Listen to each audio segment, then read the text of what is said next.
Hi friends, welcome to Chennai cooking. வாங்க நம்ம இன்னைக்கு குக் வித் கோமாலில கனி செஞ்ச காரக்குழம்பு ரெசிபி எப்படி செய்யறதுன்னு பார்க்க போறோம். இந்த ரெசிபி வந்து ரொம்ப டேஸ்டியான ஒரு ரெசிபி. நீங்க இது மறக்காம உங்க வீட்ல ட்ரை பண்ணி பார்த்துட்டு எப்படி இருந்துச்சுன்னு எங்களோட கமெண்ட் செக்ஷன்ல கமெண்ட் பண்ணுங்க. அது மட்டும் இல்ல फ्रेंड्स, மறக்காம எங்களோட சென்னை குக்கிங் சேனலுக்கு சப்ஸ்கிரைப் பண்ணிக்கோங்க. பெல் நோட்டிஃபிகேஷனையும் மறக்காம பிரஸ் பண்ணிக்கோங்க.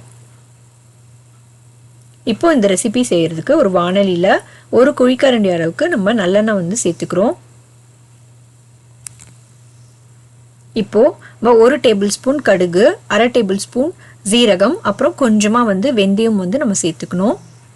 இதெல்லாம் வந்து பொரிஞ்ச பிறகு நம்ம வந்து வெங்காயம், பூண்டு, அதுக்கப்புறம் வந்து கருவேப்பிலை வந்து நம்ம போட்டுக்கிறோம். வெங்காயம் வந்து நல்லா ப்ரௌன் கலர்ல ஆகிற வரைக்கும் வதக்கிக்கோங்க.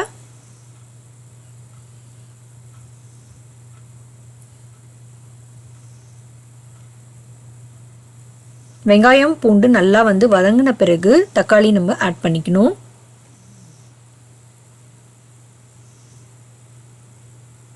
நான் வந்து 2 வெங்காயத்துக்கு ஒரு தக்காளி சேர்த்திருக்கேன். இப்போ 2 மினிட்ஸ் நல்லா வதக்கின பிறகு நம்ம வந்து ரெட் சில்லி பவுடர், அதுக்கப்புறம் ஹோம்மேட் சில்லி பவுடர், கொஞ்சமா வந்து மஞ்சத்தூள், அதுக்கப்புறம் கொஞ்சமா சீரகத்தூள் சேர்த்திருக்கேன்.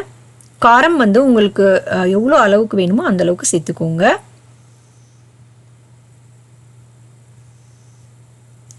இப்போ இது எல்லாத்தையும் நல்லா வந்து பச்சை ஸ்மெல் போகிற அளவுக்கு ஒரு 2 நிமிஷம் நல்லா வதக்கிக்கோங்க. இப்போ நம்ம இந்த மாதிரி நறுக்கி வச்சிருக்க கத்திரிக்காவை நம்ம சேர்த்துக்கிறோம். இதில் வந்து கத்திரிக்காய் தான் நீங்கள் ஆட் பண்ணணும்னு இல்லை. இதே ரெசிபியை நீங்கள் வெண்டைக்காயில் கூட நீங்கள் ட்ரை பண்ணலாம். ஸோ இப்போ இதை வந்து நல்லா வதக்கிக்கோங்க.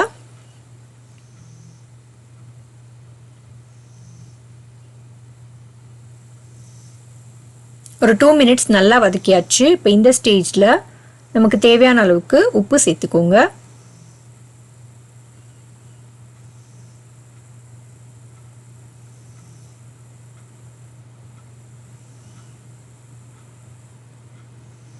இப்போ இந்த மாதிரி எண்ணெய் பிரிஞ்சு வரும்.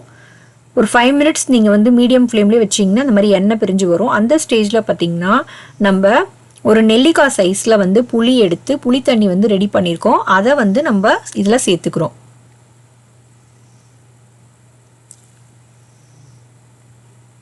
குழம்பு வந்து நமக்கு திக்காக வேணும் அப்படின்னா தண்ணி வந்து கொஞ்சம் கம்மி பண்ணி சேர்த்துக்கோங்க. சில பேருக்கு தண்ணியாக பிடிக்கும்.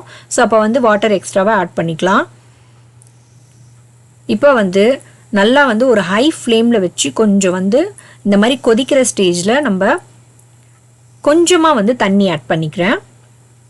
ஹை ஃப்ளேமில் வந்து ஒரு 2 நிமிஷம் வச்சுட்டதுக்கப்புறம் இந்த மாதிரி கொதிச்சு வரும். இப்போ என்ன பண்ணணும்னா ஃப்ளேமை வந்து மீடியமில் வச்சுட்டு மூடி போட்டு வேக வைங்க.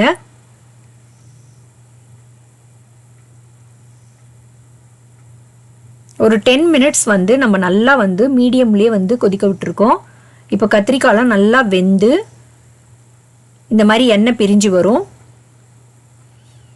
இந்த ஸ்டேஜில் நீங்கள் நிறுத்தணும்னாலும் நிறுத்திக்கலாம். இன்னும் வந்து எனக்கு குழம்பு வந்து திக்காக வேணுன்றதுனால நான் இன்னும் வந்து ஒரு 2 to 3 மினிட்ஸ் வச்சுருக்கேன். இப்போ ஓப்பன் பண்ணி பார்த்தீங்கன்னா நமக்கு சுவையான கத்திரிக்காய் காரக்குழம்பு சூப்பராக தயாராகிடுச்சு.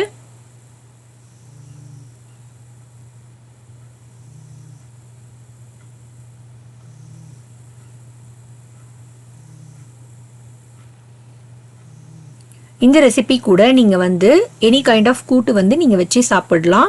ரொம்ப டேஸ்டியாக இருக்கும். இது நீங்கள் கண்டிப்பாக உங்கள் வீட்டில் ட்ரை பண்ணி பாருங்கள். எல்லாருமே வந்து சூப்பராக இருந்துச்சுன்னு சொல்லுவாங்க. கண்டிப்பாக நீங்கள் உங்கள் வீட்டில் ட்ரை பண்ணி பார்த்துட்டு எங்களோட கமெண்ட் செக்ஷனில் மறக்காமல் கமெண்ட் பண்ணுங்கள்.